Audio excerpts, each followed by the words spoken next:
Good morning friend. આપણે અભ્યાસ કરી રહ્યા હતા બસ્તી પ્રણિધાન વિધિ, એટલે કે કઈ રીતે એડમિનિસ્ટ્રેશન કરવું બસ્તીનું. પૂર્વ પ્રધાન ને પશ્ચાત કર્મ. પૂર્વ કર્મ તો શું રહેશે? સેમ રહેશે. ખાલી અંદર આટલો ડિફરન્સ છે કે મળમૂત્રનો નિકાલ કર્યા પછી ભૂખ્યા પેટે, બહુ ભૂખ્યું પણ ના હોવું જોઈએ, એને અભ્યંગ સ્વેદન કરીને બસ્તીમાં લઈ જવાનું છે. હવે બસ્તી માટે કેવો બેડ હોય પ્રધાન કર્મની અંદર આવશે. તો બસ્તી માટે જે ઊંઘવાનો બેડ છે એની ઊંચાઈ બહુ ઊંચી કે બહુ નીચી ના હોવી જોઈએ. તેમાં ફૂટ રેસ્ટ હોવું જોઈએ, એટલે કે પગ મૂકવાનું. માથું નીચે રહે તે પ્રકારની ગોઠવણી હોવી જોઈએ, એટલે કે માથું જે છે સહેજ નીચું રહે તે પ્રકારની ગોઠવણી હોવી જોઈએ. દર્દીએ માથું પૂર્વમાં રહે તે રીતે સફેદ કપડું ઓઢી અને બેડ પર સૂવાનું છે. માથું ક્યાં રાખવાનું છે? પૂર્વમાં. હવે એડમિનિસ્ટ્રેશન માટેનો ટાઈમ શું છે? તો બસ્તી બપોરના સમયે આગળનું ભોજન પચી જાય અને માણસને બહુ ભૂખ ના લાગી હોય ત્યારે આપવાની છે. યાદ રાખજો, ખાસ ટાઈમ. આગળનું ભોજન પચી જાય બપોરનું અને બહુ ભૂખ ના લાગી હોય ત્યારે આપણે બસ્તી આપવાની છે. ઓકે, બપોરના સમયે. બસ્તી દ્રવ્યને પુટકમાં ભરવાનું. બસ્તી પ્રણિધાન માટે પોઝિશન ઓફ ધ પેશન્ટ આપણને યાદ છે, લેફ્ટ રેટર. ત્યારબાદ ઇન્ટ્રોડક્શન ઓફ ધ બસ્તી નેત્ર, એનું પીડન એટલે કે દબાવવાનું, અને ત્યારબાદ ઓબ્ઝર્વેશન કરવાનું. આ બધું જ શેમાં આવે? પ્રધાન કર્મ. તો હવે દર્દીની સ્થિતિ શું છે? જો ડાબા પડખે લેફ્ટ લેટરલ કન્ડિશનની અંદર સુવાનું કહેવાનું છે. જે ભૂજાઓ એટલે કે આ ભૂજાઓ કહેવાય, તો આનાથી જે ઓશિકું બને છે આ રીતના, એ રીતના એને સુવાનું છે. પ્લસ શરીર સીધું અને રિલેક્સ રાખવાનું અહીંયા આચાર્યએ કીધેલું છે. દર્દીનો ડાબો પગ એ સીધો રાખવાનો છે, જમણો પગ flex over the extended left leg, જમણો પગ જે છે વાળવાનો છે. ઓકે. હવે આ કન્ડિશન, આ જે છે સ્થિતિ કેમ? તો કે વામાશ્રય ગ્રહણી ગુદે ચ તત્પાર્શ્વતઃ.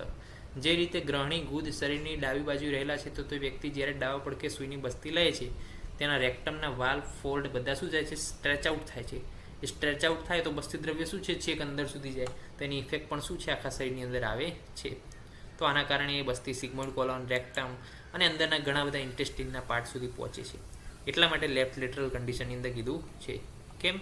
કારણ કે જે વાલ્ડ અને ફોલ્ડ છે એ બધા સ્ટ્રેચ આઉટ થાય છે લેફ્ટ લેટરલ કન્ડિશનની અંદર, એટલા માટે. હવે બસ્તી નેત્ર જે છે એનું ઇન્ટ્રોડક્શન કરવાનું છે. તો કેવું હોવું જોઈએ? સ્નિગ્ધ કરેલું હોવું જોઈએ.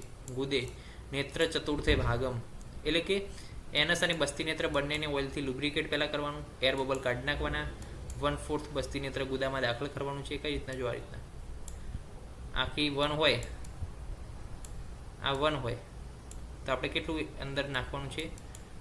1/4.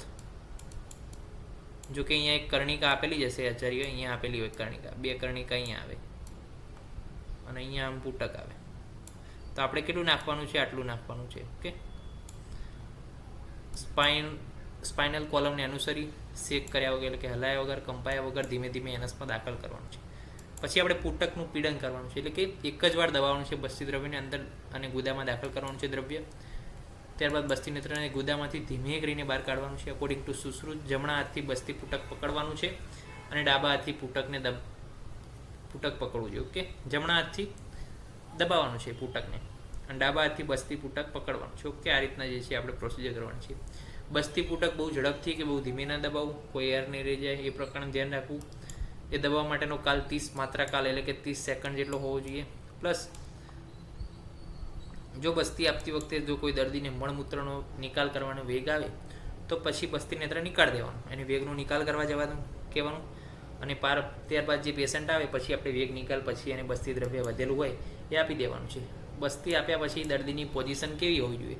તો નેરું બસ્તી આપ્યા પછી દર્દીએ તેની પીઠ પર સૂવાનું છે, તેનું શરીર થોડું ઊંચું રાખી ઓશિકા દ્વારા, કે જેથી બસ્તીનું વીર્ય છે, બસ્તીની જે પોટેન્સી છે આખા શરીરની અંદર શું થાય? ફેલાય.